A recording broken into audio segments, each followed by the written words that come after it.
श्री स्वामी समर्थ मैत्रिणींनो, तुम्हाला तर माहिती आहे महिलांचा सर्वात आवडीचा सण म्हणजेच वटपौर्णिमा आता खूपच जवळ आलेली आहे आणि त्यासाठी सर्व महिलांची खूप खूप तयारी जोरात चालू आहे।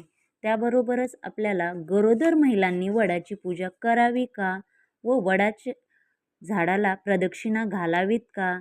जर महिला 7 महिन्याची गरोदर असेल तर या सर्व प्रश्नांची उत्तरे आज आपण स्वामी @3131 या चॅनलमध्ये पाहणार आहोत। चला तर मग वेळ न घालवता आपण आपल्या चॅनलला लाईक करा, सबस्क्राईब करा, शेअर करा व बेल आयकॉन बटन लगेच प्रेस करायला विसरू नका। चला तर मग गरोदर स्त्रीने पहिले 1 ते 6 महिन्यामध्ये वडाची पूजा केली तरी चालते, परंतु या काळात आपल्या आरोग्याची विशेष काळजी घेणे खूप आवश्यक आहे। कारण की बऱ्याच महिलांना बीपीचा त्रास असतो। आजच्या जनरेशनमध्ये तुम्हाला माहिती आहे की स्त्रियांचे बरेच काही वेगवेगळे प्रॉब्लेम असतात। डॉक्टर त्यांना बेड रेस्ट वगैरे सांगतात। वेळच्या वेळेवर त्यांचा जो डाएट आहे तो वेगळा राहतो। त्यामुळे अशी रिस्क घेऊ नका की नाही आम्ही उपवास केला तर चालतो का। अगोदरच्या स्त्रिया एक एक दिवस प्रेग्नेंट असायच्या, गरोदर असायच्या तरी राहायच्या, परंतु आत्ताच्या जनरेशनमध्ये खूप काही चेंज झाल्यामुळे महिलांना खूप रेस्ट सांगतात। त्यांचा डाएट प्लॅन वेगळा असतो। मग त्याच्यासाठी आपण आपल्या आरोग्याची विशेष काळजी घेणे खूप आवश्यक आहे। गरोदर महिला या 1 ते 6 या महिन्यामध्ये पूजा करू शकतात, परंतु उपवास टाळा। गरोदर असताना कडक उपवास त्या महिलेने करू नये। त्याऐवजी फळे, दूध किंवा उपवासाचे जे पौष्टिक अन्न आहे ते खाऊ शकतात। डॉक्टरांच्या सल्ल्यानुसार योग्य आहार घ्यावा, परंतु कडकडीत उपवास बिलकुल गरोदर महिलेने करू नये। तुम्ही कोरडी पूजा करा। गर्भवती महिलेने वडाच्या झाडाची ओटी भरणे किंवा झाडावर सूत गुंडाळणे टाळावे। फळे, नैवेद्य आणि दिवा लावून केवळ कोरडी पूजा करावी। पहिले 1 ते 6 महिन्यांपर्यंतच्या गरोदर स्त्रीने वडाला सूत गुंडी किंवा दोऱ्याचा गुंडाळा तेथे वडालाच बांधून ठेवावा। प्रदक्षिणा घालू नये। तसेच गरोदर स्त्रीने हळद, कुंकू, दूध, जल आणि हे अर्पण करावे, परंतु वडाची किंवा सावित्रीची ओटी भरू नये। ते चालत नाही, कारण जर गरोदर महिला ही 7 ते 9 या महिन्यांची गरोदर असेल तर हा महिना चालू असलेल्या गरोदर स्त्रीने वडाची पूजा करू नये किंवा प्रदक्षिणा घालू नये। यातील काहीही चालत नाही, कारण तेव्हा असेही विंटाळ चालू असतो। त्यामुळे त्या स्त्रियांनी आपली व आपल्या गर्भाची व आहाराची काळजी घ्यावी। त्याचबरोबर गर्भवती महिलेने दुसऱ्या महिलेची ओटी भरू नये। गर्भवती स्त्रीने स्वतःची ओटी भरून घेऊ नये व स्वतःनी पण दुसऱ्यांची ओटी भरू नये, कारण अगोदरच तुमची ओटी भरलेली असते। वडाच्या झाड हे शंकराचे रूप आहे, म्हणजे त्रिदेवांचे असे म्हणले जाते। त्याचबरोबर असे म्हणतात की शंकरासोबत असणाऱ्या नागाची सावली बाळावर पडू नये, यामुळे काल सर्पदोष लागतो। म्हणून झाडाची पूजा गर्भवती करू शकत नाही।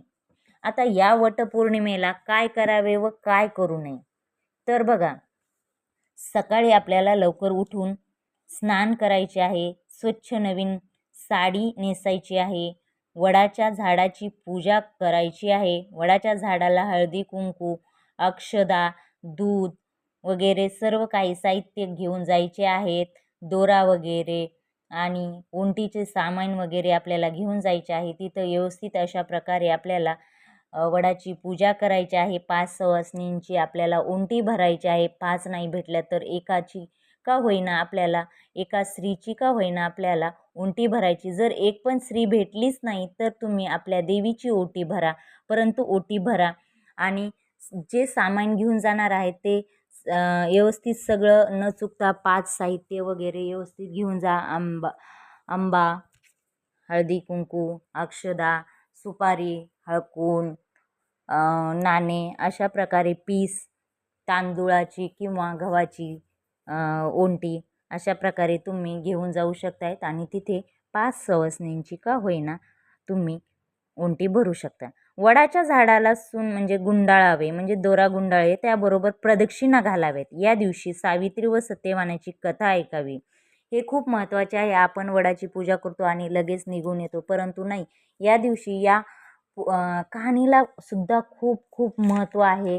तर त्यासाठी आपल्याला कहाणी ऐकायची आहे. आपण आपल्या पतीच्या दीर्घ आयुष्यासाठी प्रार्थना करायची आहे. मनोभावे फक्त करायचं म्हणून ती करते म्हणून मी करते असं करू नये. मनोभावे चांगली प्रार्थना करावी. या दिवशी महिलांनी उपवास किंवा फलाहार करावा. आता कोणी आजारी असेल तर त्यांनी थोडंसं फलाहार वगैरे केला तर जमतो, परंतु जर खूप आजारी आहे तर त्यांनी खाल्लं तरी काही हरकत नाही, कारण आपल्या तब्येतीपेक्षा काही मोठं नाही आहे. त्यापेक्षा आपली तब्येत पण खूप महत्त्वाची आहे. तब्येतीला पाहून निर्णय घ्यावा. गरोदर स्त्रीने डॉक्टरचा सल्ला घेतल्याशिवाय विचार करायचा नाही उपवासाचा. त्याचबरोबर सुवासिनींची जे वाण व ओटी आपण भरायची या दिवशी न विसरता. गरजूंना दान धर्म करावेत. वटपौर्णिमेला न चुकता गरजूंना तुम्ही दान धर्म करावेत. वटपौर्णिमेला काय करायचे ते आपण पाहिले. आता काय करायचे त्या दिवशी? लवकर उठायचे, ओंटी वगैरे भरायची, एक नवीन साडी घालायची, काय करायचं हे आपण बघितलं.